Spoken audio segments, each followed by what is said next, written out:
Hey, je reviens donc avec une petite vidéo donc là qui est en partenariat avec Cookson. Merci l'équipe, merci Alizé. Donc là en fait, je te préviens, il y a une petite série qui va arriver, mais ça me paraissait plus logique dans mon esprit de les faire dans un certain ordre. Tu comprendras dans la prochaine vidéo. Mais là en tout cas, sur cette vidéo-ci, donc voilà, je te montre même le produit qui est encore emballé dans son truc. Donc c'est la marque Vintage, donc je mettrai évidemment le lien de l'article dans la description si ça t'intéresse et tu vas te demander à quoi sert ce machin. Donc en fait c'est le principe du tas, sauf qu'il est dans une matière type caoutchouc. Et tu vas te demander à quoi ça sert d'avoir ça. Alors déjà, comme ils le disent sur la boîte, mais moi c'est pas vraiment l'utilisation que j'en ai. Mais en fait, j'avais déjà vu ce genre de produit, mais j'avais jamais vraiment testé vraiment de manière approfondie. J'avais vu ça en ligne en fait, et ça m'avait interpellée. Et eux, ils le préconisent en fait pour pouvoir réduire le bruit et les répercussions, en gros pour pouvoir maintenir le tas de manière beaucoup plus efficace, surtout si tu travailles sur une surface qui est pas ultra stable, ce que je te recommande pas bien sûr, mais en tout cas c'est un très bon moyen d'absorber le bruit et d'avoir une très bonne adhésion, parce qu'en fait l'aspect caoutchouteux va permettre que ça ne parte pas dans tous les sens, et ça peut être assez pratique, surtout si t'as pas un tas aussi épais que le mien et que voilà, t'as besoin d'avoir un petit peu plus de grip. Ça va être bien pour cette utilisation là.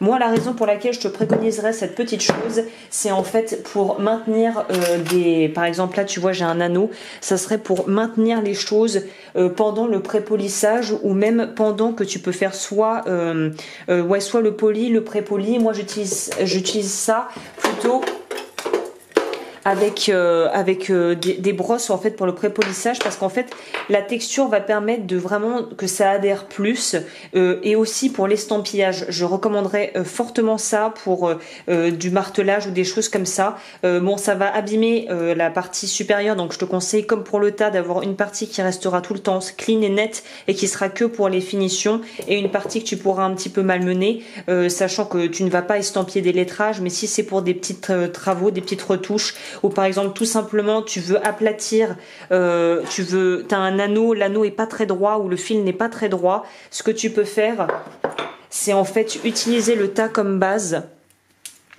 Tu mets ça là, par exemple là on le voit pas trop mais moi je le vois, c'est un petit peu incurvé et c'est pas ce que je veux. Et ben il te suffit d'utiliser cette chose, de le mettre comme un poids. Tu peux utiliser un maillet et là, magique, le truc redevient super droit. Et ce qui est génial, c'est que comme c'est du caoutchouc, ça ne va pas marquer le métal. Donc c'est une très bonne petite astuce aussi. Pour le fil, c'est pareil, si tu avais un câble, il suffirait de le faire rouler comme ça pour que le câble redevienne super droit. Donc vraiment, c'est un petit outil qui paye pas de mine, mais je sais même pas comment ils appellent ça d'ailleurs. Dampening block.